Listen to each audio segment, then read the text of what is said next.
Do you like the hard music that people are making today? Yeah, I look at a lot of stuff, and I think it's really cool, and I see why kids are really into it and why it's popular. But it's just like, I feel like it's like not my world, you know. It's like it would be if I was 15 now, but I'm not, so I can't get into it as if I am. I watch how hard music is now, and it's all the same. Yeah. There's no groove anymore. Well, that was the thing that, I mean, I always loved metal, like back then, the early days of White Zombie. Like, you know, I loved Slayer and Metallica and all stuff, but it was never, I always wished it had a little bit more, like it was always really rigid. And that's what was good about it, and that's how it worked, but it's not, you know, I always figured, well, those bands exist, I don't want to do that. I mean, and then I remember hearing, like, She Watched Channel Zero, that Public Enemy song with the Slayer riff, and I was like, that's it right there. That's the genius combination. My main goal is that when we're done playing, people just go, that was absolutely ridiculous. And it succeeded. The other night we played, this was the first show, and there's a couple people that we know that come to a lot of shows, and they were like, I gotta see this 5 times. I don't even feel like I even saw half of what just went on. Because I just like the idea of there's so much that it's just total excess, just for the sake of excess. Booty's coming back in rock and roll. You've always kept girls dancing in your stuff. Yeah, there's a lot of funny things that we used to do, like where I was like, because I'd always put dancing girls in all the White Zombie videos. People are like, what are you doing that for? Putting dancing chicks? Nobody wants that in a metal video. But it's back. Now it's like, you can't even make a video without a bunch of butts in it. In the video, there's this a quick moment where you're singing and you're wearing a Ramones t-shirt. And I thought, and I looked at you, and it was like, is Gene's wearing a t-shirt? It's not, you know, there's not the hat and the things. That's other parts of the video, but I looked at the stripped down Rob Zombie. Well, it's because it's like, that's where it all started, and you know, it's kind of like, you know, I love the Ramones. I mean, I think the Ramones are the greatest American rock band, you know.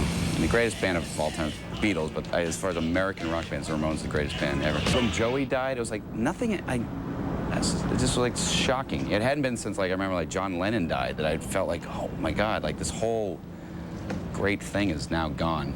Because even though they broke up, I always knew that you know, There's still something. they would play again somehow, that there's something would, you know, somebody would get them back on, and then when it's final, you're just like, man, this is so it was so depressing.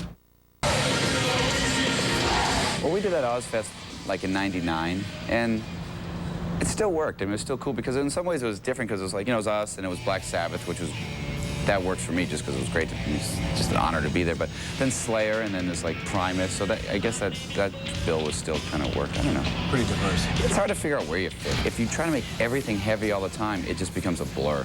Like then nothing seems heavy. But all of a sudden, if you drop it down, you get a really quiet song, makes the next song seem, whoa, now it's all heavy again.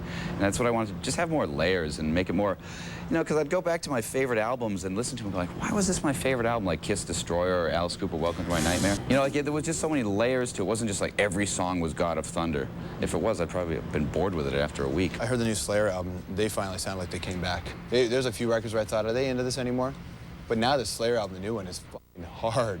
I think it's almost like the world came around to them, in a sense. You know, it's like one of those bands. There's always a few bands that were like, they were out of time. And it was almost because they were inventing something like make the Ramones or Motorhead or Slayer. And it almost seems like if you stick around long enough, the rest of the world will catch up with you. Come back to them. Yeah, so now it's like, and I've never seen so much press on Slayer in like legitimate magazines. Like, you open up Spin and they give it a 10. You know, I'm like, wow, you know. But it's been a few years now where there's really this. I mean, metal is on TRL. Yeah, I mean, it is a resurgence. I mean, I don't know if everyone feels it because it's almost like when it resurges more for the new wave of bands. Because still, it's like, you know, you're not seeing Slayer on TRL, you know. But it's still, I think it's helped everybody because I remember.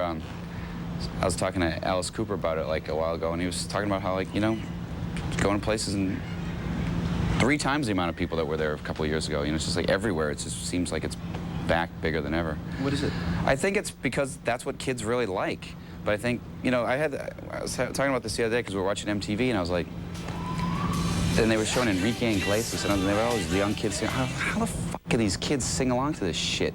It's like, this is like Michael Bolton. I mean, this is like what my mom listens to vacuum the floor. My mom doesn't even listen to music that wimpy. But that's like what, you know, your grandma listens to to wash the dishes, and you got the young kids. I'm like, but it's because it's packaged up to appear youthful, and they jam it down everyone's throats.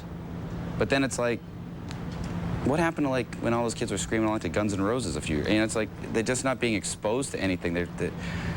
Pop music is just like old fart music that they're forcing these kids to listen to. It makes the Partridge Family sound like kick-ass, you know? Partridge and Zeppelin. Compared to like NSYNC, and I mean, I can't even believe this garbage. Like even with metal that's being made today, it's marketed really well. But you get the impression that there's a different relationship with the audience. And maybe it is slugging it out in clubs. Well, the marketing, the music business is so strange. It's so different. I mean, it changes like every I notice every time, like, I mean, I basically make a record maybe every 3 years is how it bounces out. Every 3 years, it feels like I'm starting over. Like the whole thing has changed. Yeah, from when you're done the record and trying to get it out there? Yeah, it's just like, you know, stuff that no one would ever do, people just do.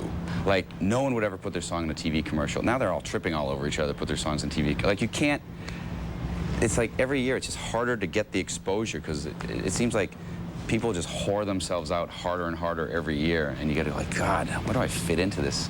Yeah, where do you? Like, It's hard, no, because it's like... you're on every soundtrack. What the soundtracks are good is for, like, is money to support, like, the tours and stuff. Because, like, I spend so much money that you got to get it back somewhere. And I figure, they want to put more Human in another movie for 9,000th time. Let them. I don't give a crap. I just take that money and build a giant devil head with it or something.